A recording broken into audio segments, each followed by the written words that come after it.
एखाद्या महिलेबद्दल कसं बोलावं काय बोलावं हे त्यांना ज्ञात आहे.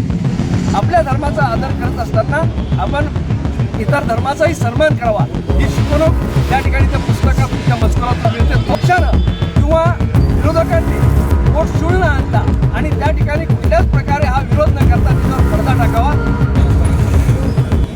बुलढाणा विधानसभा मतदारसंघाचे धर्मवीर आमदार संजू गायकवाड यांनी शिवाजी कोण होता या पुस्तकाचं शीर्षक एकेरी असल्यामुळं परवाला त्या प्रकाशकाला फोन केला आणि फोनहून त्या ठिकाणी जे संभाषण सुरू होतं त्या संभाषणामध्ये क्रियेला प्रतिक्रिया देत असताना त्या ठिकाणी थोडा वाद निर्माण झाला. यामध्ये बोलणं सुरू असताना प्रकाशकांनी त्यांना 2-4 गोष्टी वेगळ्या बोलल्यानंतर भाऊचा राग अनावर झाला आणि त्यांनी थोडं त्याला वेगळ्या भाषेमध्ये उत्तर दिलं.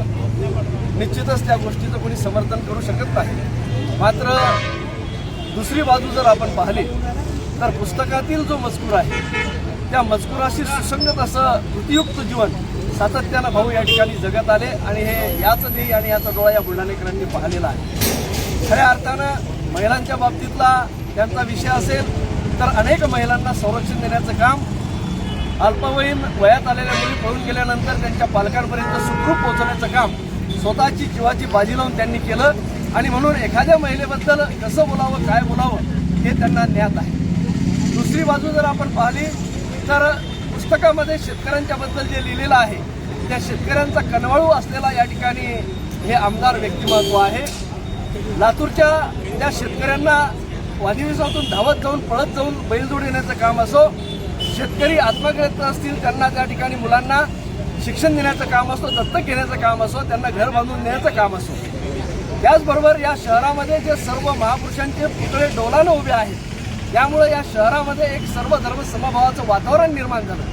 आपल्या धर्माचा आदर करत असताना आपण इतर धर्माचाही सन्मान करावा ही शिकवणूक त्या ठिकाणी त्या पुस्तकातून त्या मजकुरातून मिळते. तोच मजकूर या ठिकाणी भाऊंनी त्यांच्या कृतीयुक्त जीवनामध्ये उतरवलेला आहे. मात्र हा जो महाराष्ट्रभर वाद या ठिकाणी भेटला त्या वादावर कुठेतरी पडदा पडावा म्हणून काल भाऊंनी पुन्हा दुसरी प्रतिक्रिया दिली आणि त्या प्रतिक्रियेमध्ये महिलांबद्दल जे काही उद्गार काढले असतील त्याबद्दल दिलगिरी देखील व्यक्त केली आणि म्हणून यावर आता महाराष्ट्रातील कोणत्याच पक्षानं किंवा विरोधकांनी वोट शिवून न आणता आणि त्या ठिकाणी कुठल्याच प्रकारे हा विरोध न करता त्याच्यावर पडदा टाकावा अशा प्रकारची विनंती आम्ही करतो. आणि म्हणून भाऊवर जे काही गलिच्छ राजकारण सुरू आहे, भाऊवर जो काही त्या ठिकाणी महाराष्ट्रभर त्या ठिकाणी विविध संघटना जो वर्षाव करत आहे वेगवेगळ्या भाषेचा, त्यामुळं भाऊचा या ठिकाणी दुग्धाभिषेक केला आणि त्यांना या ठिकाणी शुद्ध करण्याचं काम संपूर्ण शिवसेनेच्या वतीने या ठिकाणी झालेलं आहे. आणि म्हणून मी महाराष्ट्राच्या तमाम जनतेला सांगतो की भाऊंनी जे काही या ठिकाणी दिलगिरी व्यक्त केली त्याबद्दल त्या ठिकाणी या गोष्टीवर आता पडदा टाकावा. धन्यवाद. अशाच नवनवीन अपडेट्ससाठी डिजिटल कोल्हापूर चॅनेलला सबस्क्राईब करायला विसरू नका.